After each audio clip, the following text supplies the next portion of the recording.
നമസ്കാരം. ന്യൂസിലേക്ക് സ്വാഗതം.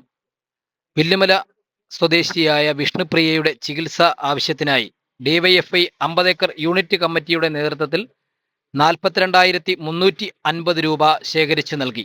DYFI unit secretary Shamnad, Kulathupuzha East മേഖലാ കമ്മിറ്റി അംഗം സനൽ എന്നിവർ ഈ തുക CPI വില്ലുമല ബ്രാഞ്ച് സെക്രട്ടറി ഹരീഷിനെ ഏൽപ്പിക്കുകയും ഹരീഷും CPI branch secretary Satheesan, ward member Ajitha എന്നിവർ ചേർന്ന് വിഷ്ണുപ്രിയയുടെ മാതാപിതാക്കൾക്ക് കൈമാറി.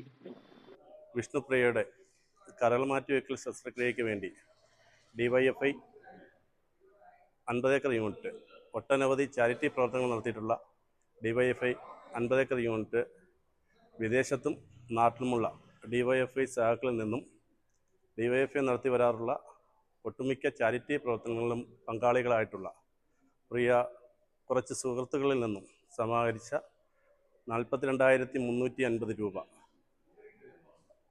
CPIM വില്ലുമല ബ്രാഞ്ച് സെക്രട്ടറി സഖാവ് ഹരീഷിന് കൈമാറുന്നു. 50 ഏക്കർ നമ്മുടെ പ്രദേശത്ത് കരൾ രോഗവുമായി ബന്ധപ്പെട്ട് ചികിത്സ കഴിയുന്ന പ്രിയപ്പെട്ട സഹോദരി വിഷ്ണുപ്രിയയുടെ ചികിത്സാ സഹായത്തിനായിട്ട് ഡിവൈഎഫ്ഐ 50 ഏക്കർ യൂണിറ്റ് സമാഹരിച്ച തുക എത്രയും വേഗം ഹോസ്പിറ്റലിൽ എത്തിക്കുകയും കുട്ടിയുടെ ചികിത്സയ്ക്കായി കൈമാറുന്നതായിരിക്കും അവരുടെ മാതാപിതാക്കളെ കണ്ട്.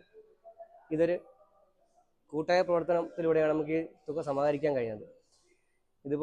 ഇതൊരു ചെറിയ തുകയാണ്. അപ്പോൾ ഇതുപോലെ ഒട്ടനവധി ഇതുപോലുള്ള സംഘടനകൾ മുന്നോട്ട് വന്നാൽ മാത്രമേ ഈ കുട്ടിയുടെ ചികിത്സാ സഹായം നമുക്ക് കൃത്യമായിട്ട് നിർവഹിച്ച കുട്ടി ജീവിതത്തിൽ തിരികെ കൊണ്ടുവരാൻ കഴിയുകയുള്ളൂ. ഇത് മറ്റുള്ള സംഘടനകളുടെ പ്രചോദനമായി അവർ ഏറ്റെടുത്തുകൊണ്ട് ഇതുപോലുള്ള പ്രവർത്തനങ്ങൾ നടത്തണമെന്ന് അഭ്യർത്ഥിക്കുന്നു. ന്യൂസിന് വേണ്ടി റിപ്പോർട്ടർ ശരത്ത്, കുളത്തൂപ്പുഴ.